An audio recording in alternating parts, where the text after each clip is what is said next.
The title, Wisdom Words, here, pointing to the rich virtues and insight that Lady Wisdom offers us.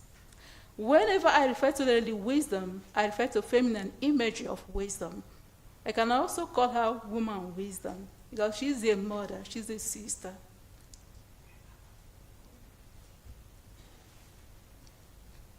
These are my outlines. The background to the book of Ben Sira. The wisdom of Ben Sira, also known as Sirach or ecclesiastical, presents wisdom as a living female figure who offers her wealth to those who seek her. The book was written by Jesus Ben Sira of Jerusalem and translated into Greek by his grandson. His work occupies a special place in the Second Temple wisdom literature, reflecting the religious and societal dynamics of his time through aphorism, instructions, and hermeneutic poetry. Among its prominent themes is the concept of wisdom, which Ben Sira personified as a woman.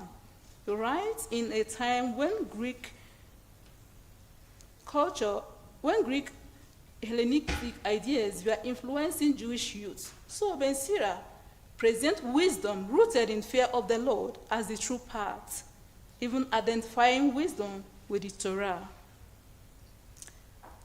In several passages, wisdom is personified in feminine form, described as a mother and a bride. Such imagery is especially striking given Ben Sira's patriarchal context in the 2nd century BCE, where women's social roles were limited. The paradox of patriarchal sage depicting wisdom as a woman invites a creative reimagining of women's roles in the contemporary context. In particular, this study considers how Lady Wisdom profile can be contextualized in the African church as a model of affirming the vitality of women and promoting discerning leadership by women in the 21st century. Lady Wisdom offers a compelling theological lens through which the church in Africa might envision women not as passive recipients of wisdom, but as active bearers and teachers of wisdom. Leaders who embody divine insight and moral excellence in ecclesia and society life. Keep in mind, even as Ben Sira praises personified wisdom, Ben Sira's text shows patriarchal biases. We touch on this.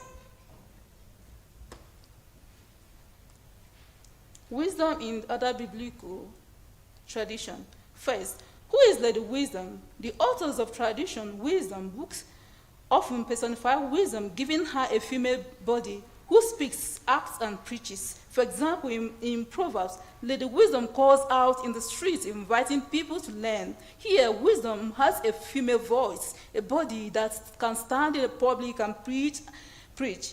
She has all the attributes that are associated with African women. She prepares her home and offers food.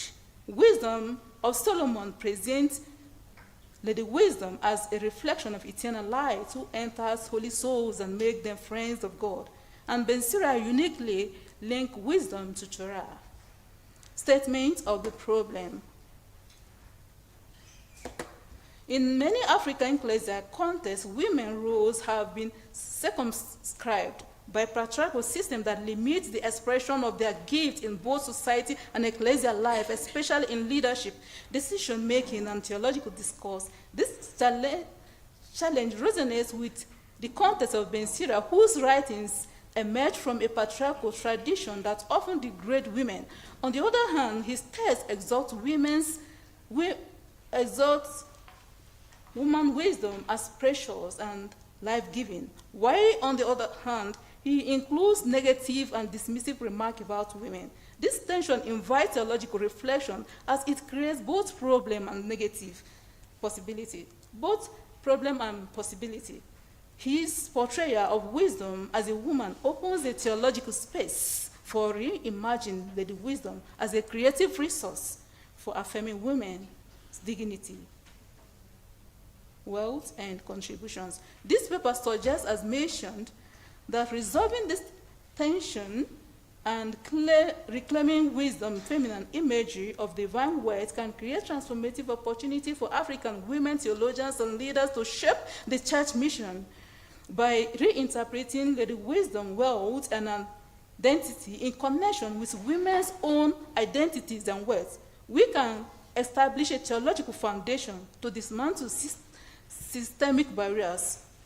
Such transformation must begin at the grassroots level, through formation, education, and conversion of mind, which include readiness and openness to lay the wisdom calls for inclusivity and theological transformation. Since patriarchal structures has been so deeply internalized that even some women themselves undervalue the insights of other women, including their own, often considering men's input more authentic. In this context, Lady Wisdom stepped in as a model who reviews the identity, capacity, and authority of women inherent in wisdom. Through this revision, women's involvement in ecclesial life, both in leadership and decision-making, can naturally emerge pragmatically within the church and also in the society. Scholarly perspective. Scholars have approached the theme of wealth and poverty, theme of wealth and wisdom from different perspectives. Claudia Camp, for example, suggests that Lady Wisdom feminine features mirror the actual roles women played in patriarchal cultures. And women theologians like Elizabeth Johnson emphasizes Sophia. Whenever I say Sophia, I refer to wisdom as a neglected yet vital biblical resource for envisioning God in female terms. Meanwhile, Benjamin Reed has primarily focused on themes of wealth and poverty in Bensira. Despite all these contributions, little scholarly attention has been given to how the imagery of Lady Wisdom as divine words can inspire women's empowerment in African theological and ecclesial context. This study seeks to fill this gap. Therefore, this study is set out to answer the following question.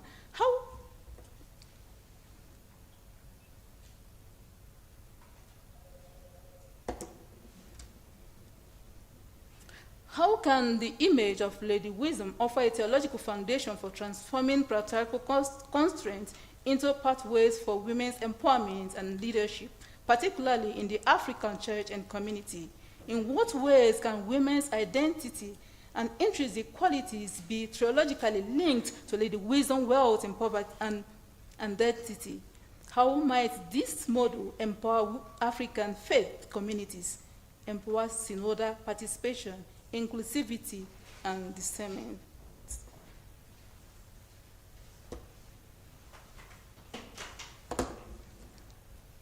This study contributes by exploring how Lady Wisdom served as a model for inclusive, discerning leadership and active involvement in the life of the church. It highlights how Lady Wisdom example grounds a vision of the church in which women's voices and leadership enrich theological reflection, pastoral ministry, and community flourishing.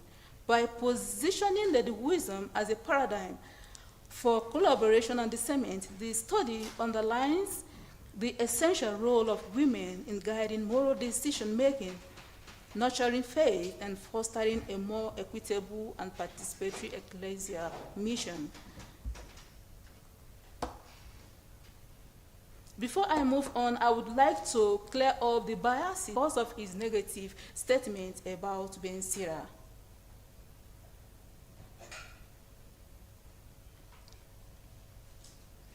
Bensira's statement, for example, better is the wickedness of a man than a woman who does good.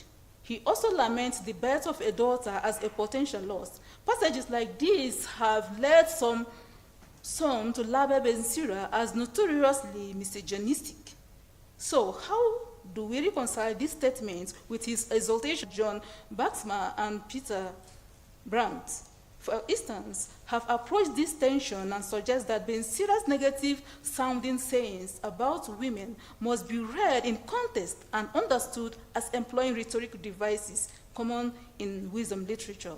When Bensira says, for example, he would rather live with a lion than an evil wife, he is saying he is using hyperbole, exaggeration for emphasis. The point, rather, is to underscore how disruptive a bad marriage can be to one's household peace. Similarly, the statement, wickedness of a man is better than a woman who does good, is clarified by its context. Here, Bensira advises men to limit unnecessary interaction with women to avoid adultery or scandal, urging marital fidelity from a male point of view. So he's hyperbole about preferring a wicked male companion to a woman who does good is about reducing temptation for a married man. In fact, throughout his book, Bensira extolled the value of honoring women in various rules to the extent that he uses the imagery of the holy temple and its golden lampstand to describe the beauty of a virtuous woman in the household. Nevertheless, the good news is that we are reclaiming lady wisdom as legitimating women's voices, even if Bensira himself might not have drawn that out. We can say, Bensira, you spoke well better than you knew. You showed us a female image of God, and now, in our time, we see flesh and blood women bearing God's wisdom too, not just as an abstract figure.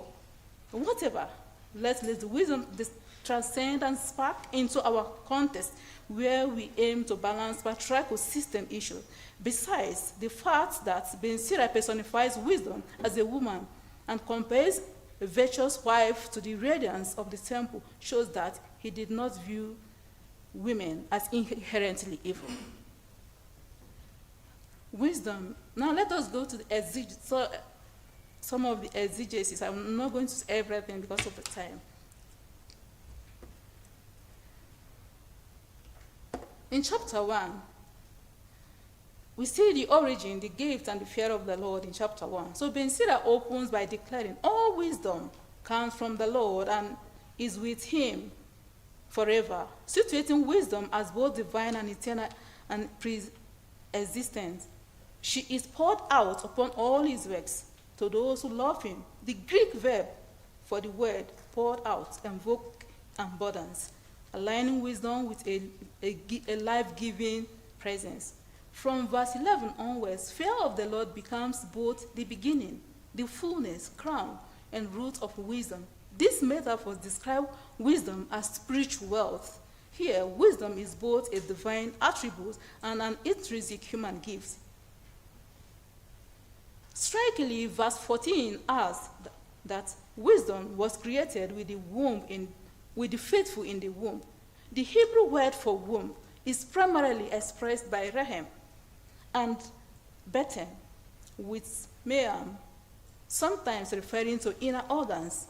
Raham and its verb form, Raham, also conveys compassion and mercy, often associated with God's loving and nurturing nature. This reveals God as the ultimate source of life and tender care, whose mercy reflects the womb's protective embrace. The connection is profound. The womb's life-giving nurture mirrors God's own mercy, uniting the physical reality of Raham, that is womb, with the divine attributes of tender, mother-like love for creation. Moreover, more interestingly, verse 16 to 7 reinforces this maternal imagery. She says, she inebriates mortals with her fruits. Wisdom appears as a fruitful vine, nourishing her faithful with her wealth. She feeds their whole house with desirable goods. Here, the wisdom, wealth, and economy of virtue are first presented. Our offering is fear of the Lord and obedience. The divine response is life, nourishment, joy, honor, and peace. She becomes the ultimate heritage. So in Sirach chapter 4, chapter 6, 14, 15, and 24, Lady Wisdom appears in various roles as a teacher, as a mother, a bride, a disciplinarian, a guardians, and also a hostess. So in chapter 4, Bensira begins, wisdom teaches her children and embodies all who seek her. Immediately we see maternal language. Wisdom has children. Verse 12, whoever lost her lost life. Here, Lady Wisdom is portrayed as desirable, and loving her is giving life. The next verses detail the rewards. Whoever takes hold of her will obtain her glory, and the Lord will bless the place she enters. And also says, he who obeys her will judge the nation. His descendants will remain in possession of her. Here we encounter inheritance language. We also encounter the disciplinarian language here. Wisdom also tests her disciples, and also he takes them through tortoise paths. This poem suggests that suffering and discipline are part of wisdom economy. The virtues she offers come at the price of moral effort and endurance. In our theme of economy of virtue, one could say the currency you pay is discipline. The reward you receive is wisdom, wealth. So before you have received the wisdom of the wealth that wisdom offers, you must pass through her disciplines. Chapter 6 links her to a harvest demanding labor, yet yielding a priceless crown and genuine friendship beyond price. Chapter 24 marks the theological climax of the book. Here, wisdom proclaims her origin. She emanates from the mouth of the Most High, makes her dwelling in Israel, and portrays through images of rivers and flourishing plants, symbols of abundance and life. And in chapter 51, it is where Bensira gave testimony of how he encountered the wisdom. So we move on to wisdom, wealth, and economy. These are the roles I have talked about. This wisdom, wealth, and economy of virtue, which we all have the knowledge now, is what she offers, and is the wealth, the economy, the currency. We will have to work with him through disciplines.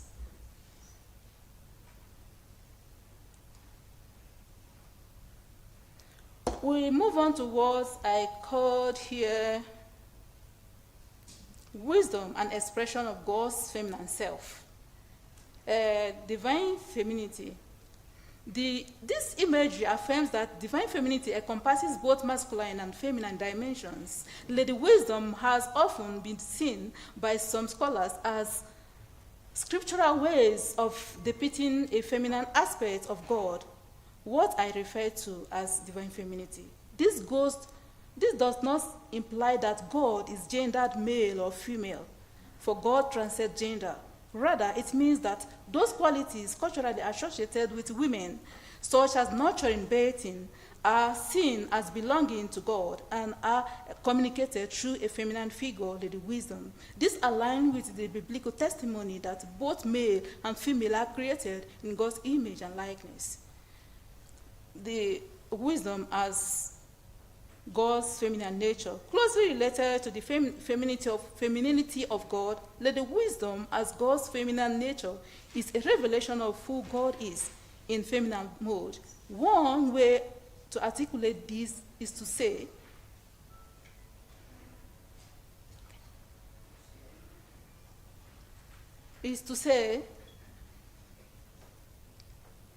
one way of articulating this is to say, in God, all perfection exists. In the African, let us move to the African perspective. The biblical figure of Lady Wisdom in Bensira provides a powerful paradigm for reflecting on women's role in ecclesia leadership, particularly within the African context. The image of wisdom as woman resonates deeply with the lived experiences of African women who lead in family, social, and religious spheres. Across diverse culture, the figure of an elder woman as a guide and decision maker is a familiar and respected role. We also encounter among the Akan the Queen Mother, who holds significant influence, including the authority to nominate a new king.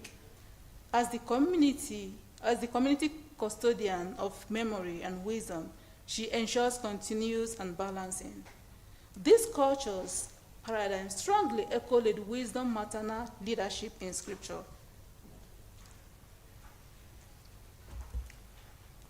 Let's talk briefly about wisdom. Well, the wisdom and women's identity. Women's identity is rooted in qualities divinely bestowed upon them, nurturing and caring. Lady Wisdom embodies these same virtues as we have observed from the key passages we have read.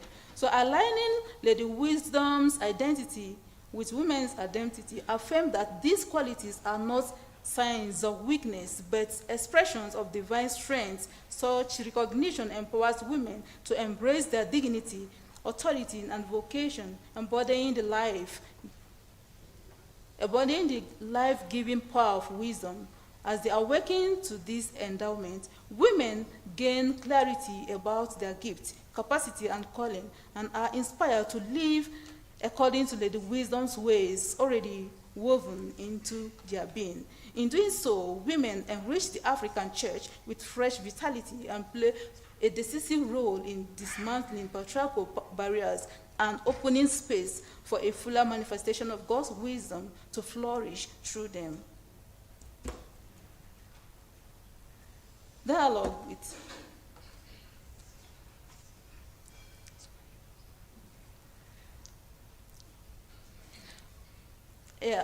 contextualize.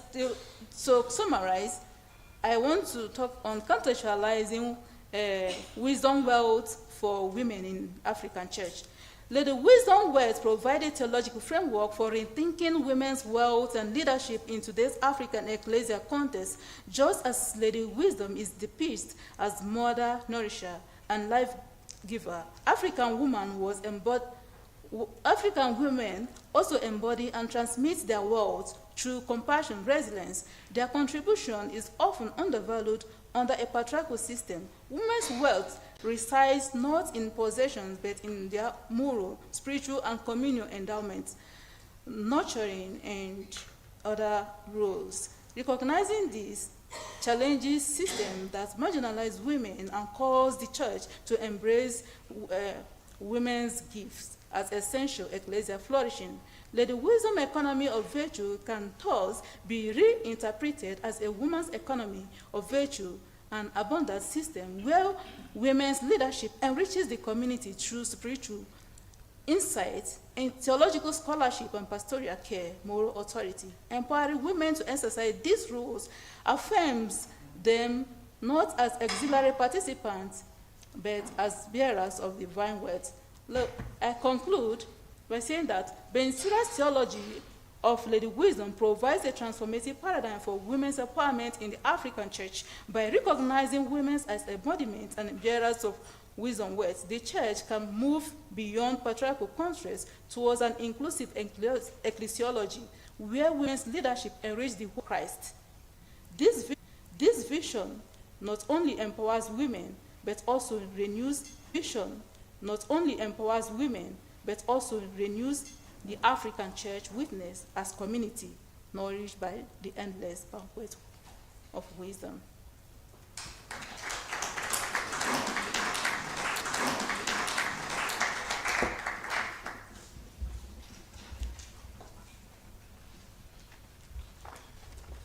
Thank you very much, Sister Juliana. Thank you for talking to us about this place, about Ekima, about wisdom. And thank you for beginning this by telling us that wisdom is our mother and that wisdom is our sister. and that for us to really appropriate wisdom, we need the model of an inclusive ecclesiology. Also, by going straight to the book of Ben Sira, you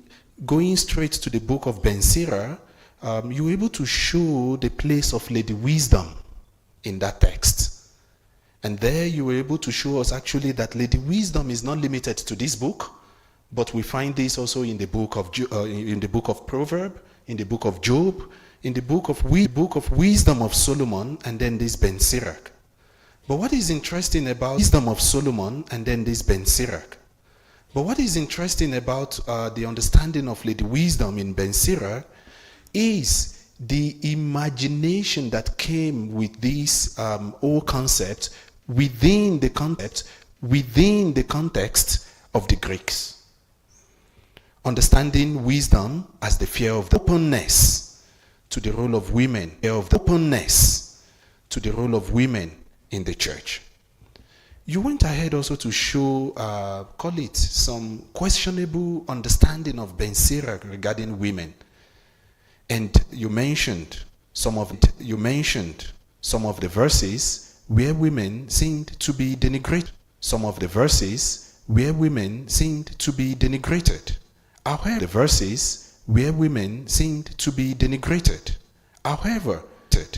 However, you countered this by showing Lady Wisdom as the origin of all things, as a gift from God, wisdom as the fear of the Lord, wisdom as mother, and you related even wisdom to the womb where life comes.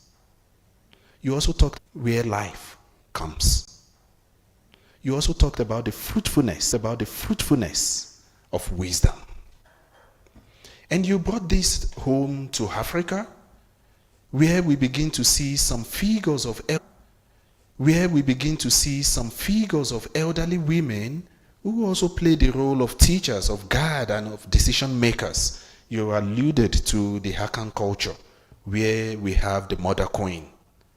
And having a parallel between the book of Ben Sirach and the African reality of women, or realities of women, on the one hand, wisdom comes across as a life giver, and in the African context, we see this in motherhood.